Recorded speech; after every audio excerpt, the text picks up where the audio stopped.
من میوانێکم لەگەڵ دەبێت لەگەڵ بەڕێزیان زیاتر لەسەر ئەم بابەتە قسە دەکەم. بەڕێز دکتۆر ریاض ئیسماعیل ئەکادمی و لێکۆڵەری سیاسی لە بەغداوە لەگەڵم دەبێت. دکتۆر ریاض ئەم کاتت باش. ئەمەوێ سەرەتا ئاماژە بە گرنگی لووتکەی بەغدا دوو بکەن. ئەم جارە لە ئوردن وڵاتانی گرنگ تێیدا بەشدارن. لەم لووتکەیە چی بۆ عێراق بەدەستێت؟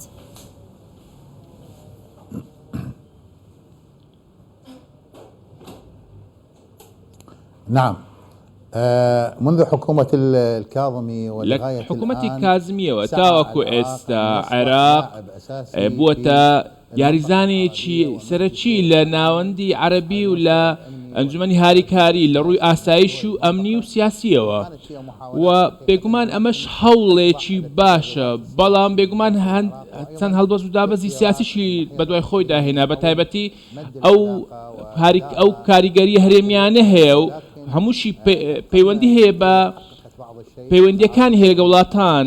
یەکەم لووتکە هەر لە نێوان ئوردن و میسر و وڵاتانی دیکە ئەنجام دەرابوو.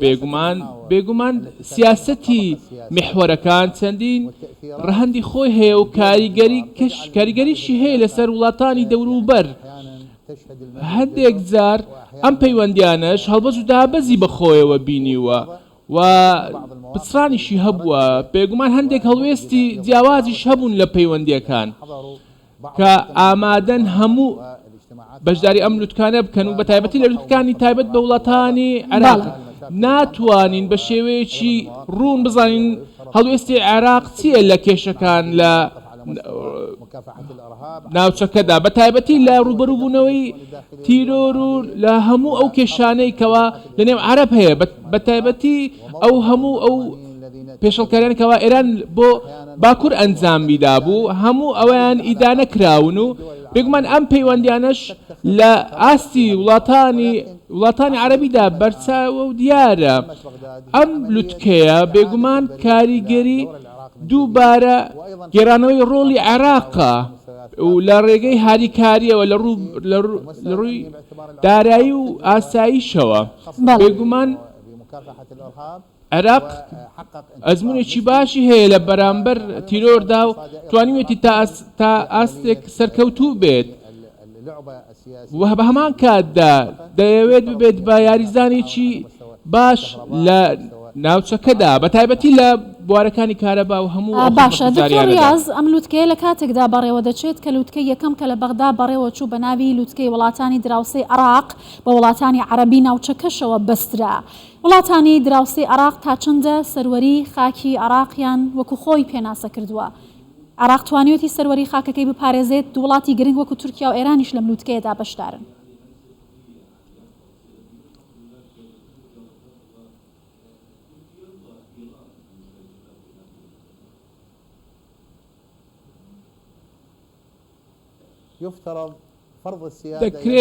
دەکرێت عێراق بتوانێت سەروەری خۆی فەرز بکات، چونکە عێراق خاوەنی ئیرادەیەکی هەبێ بتوانێت فەرز بکات لەسەر هەموو ئەو وڵاتانەی دەوروبەری و نەهێڵێ بێگومان کاروباری تێکەڵی کاروباری بکرێت. بە تایبەتی دوو وڵاتی دراوسێک کە تورکیا و ئێرانە چەندین جار لە ڕێگەی سەربازیەوە پێشەکاریان کردەوە. پێویستە عێراق هەڵوێستێکی ڕوونی هەبێ لە بەرامبەر ئەم هێرشانە و بە تایبەتی ئیرادەی خۆی بچەسپێنێت و بەڵام بەداخەوە هەڵوێستی عێراق لاواز بووە و بێگومان ئەمەش کاریگەری ئەوەیە کەوا لە نێوخۆیەوە چەندین کێشە هەیە و بێگومان ئەمە سەرڕای ئەم هەموو پێشەڵکاری ناوخۆیانە و ناسەقامگیری ئەوە هەیە، بە تایبەتی لە ئەو ناوچانێک کە لە هێرشەکان کراوەتە سەر کوردستان. بێگومان عێراق هەر بخۆی لاوازە و ناتوانێت مافەکانی خۆی بپارێز. بێگومان لەم لووتکەیەدا هەڵوێستێکی باش هەیە و ئەم وڵاتانش کە ئامادەن بێگومان استراتیژیەتی نوێ دەنەخشێنن بۆ داهاتوو. بێگومان چەندین یاسا و تایبەتی بە خۆی دەبێت لە هەمان کاتیشدا پێویستە بعض المناطق عێراق ڕێگری بکرێت لەوەی ڕێگری بکات لەوەی کەوا پێشنگاری بکرێت بەرامبەر بە وڵاتەکەی بەتایبەتی ئەمە دەبێ قسەی لەسەر بکرێت لەو ناوچەیەدا بێگومان ناوچەکە ڕوبەڕووی گۆڕانکاری دەبیتەوە بەتایبەتی هاتنی چین بۆ ناوچەکە بێگومان نەخشەکە دەگۆڕێت و استراتیجێتیشی دەگۆڕێت لە هەمان کاتدا فشارێکی دیار هەیە لەلایەن ئەمریکاوە باوەڕم وایە لەو چۆنگەیەوە بێگومان هەموو ئەو فشارە هۆکارەکەی ئەوەیە کە ئێستا قەیرانێکی هایدرۆکاربۆنی هەیە و بووەتە کێشە لە ناوچەکەدا بەتایبەتی حکوومەتی نوێی عێراقیش دەکرێت ئالنگاریەکان ڕوبەڕووی ئالنگاکە بێتەوە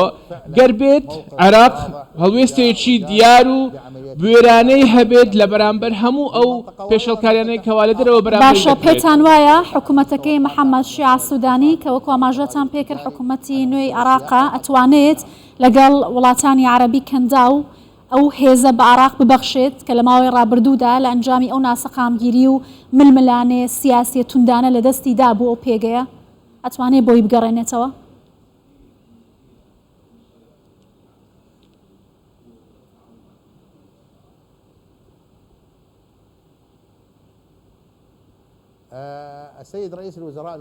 بەڕێز وەزیر سەرۆک وەزیران ئێستا لەبارەی بڕیارەکانەوە دەکرێت بڕیاری باش بدرێت و بە شێوەیەکی ڕوون هەندێک هەڵوێست پیشان بدرێت بەرامبەر بە وڵاتانی دراوسێ لە هەمان کاتیشدا دەبێت نەهێڵێت لە ڕێگەی دیالۆگەوە نەهێڵێت هەر لەگەڵ وڵاتانی کەندا و بۆ ئەوەی بەتایبەتی حکوومەتەکەی سوودانی دەتوانێت ئەم ئیرادەیە بەردەست بێنێت لە بەرامبەر هەموو هێزەکان و کە ئەمڕۆ ئەم لوتکەی ئەنجام دەدرێت بەڕێز سوودانی تەنها بەڕێوەبەرێکی گشتی نییە و پێویستە بکرانەوەیەک هەبێت و هەموو ئەو کوت لە سیاسانێکەوە هەن ئێستا بە شێوەیەکی ڕوون هەنگاوەکانی خۆیان دیاری بکەن و کرانەوەیەک هەبێت لە ڕەهەندی عەرەبیدا لە چوارچێوەی پاراستنی سەروەری عێراق بەڵام